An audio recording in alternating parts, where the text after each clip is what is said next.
So as you're working a lot with acute lymphoblastic leukemia, can you tell us a little bit more how you're using DNA and RNA sequencing when diagnosing acute lymphoblastic leukemia? In acute lymphoblastic leukemia, there are more than 700 gene fusions described to date. Some are more common, and that's why ALL is a disease where you can really get a lot of information from doing RNA sequencing and identifying gene fusions. For those interested, can you tell us a little bit more about ALL? What is unique about this disease? It's the most common form it's the most common cancer form of children. It's more rare in elderly.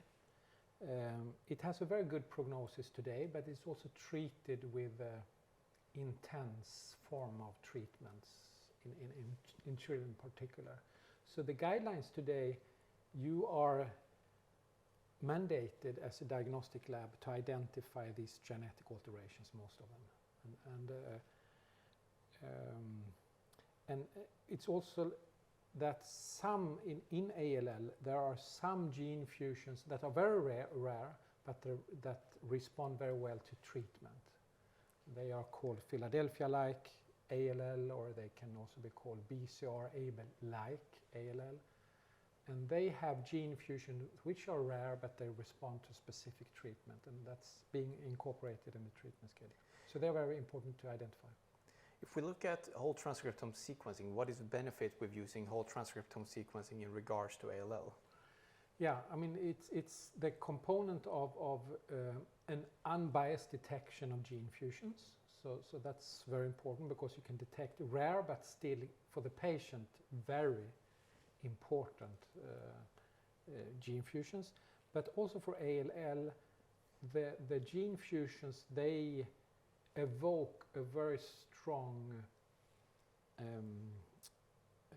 we call it transcriptional alterations in the tumor, and that transcriptional, or when the RNA changes in the cells dramatically, that's what I'm trying to say, but then you can use that for classification purposes.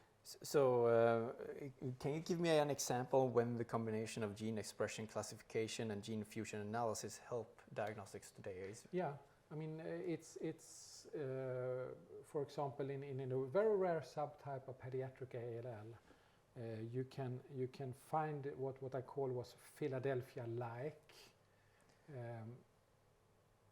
gene fusions, or Philadelphia-like ALL it's called, but they have different gene fusions. And if you see that when you do RNA sequencing, you can also use the gene expression alterations, so the transcriptional signature, to classify. So you can look at both sides of the data. And what is the impact of this for the patients? Yeah, it can have a dramatic impact because then you can add a specific treatment to standard of care, and you will improve survival by a lot. So yes, it's very important. So enabling precision medicine and making sure that more children become healthy. Exactly. So that's a very good example of precision medicine.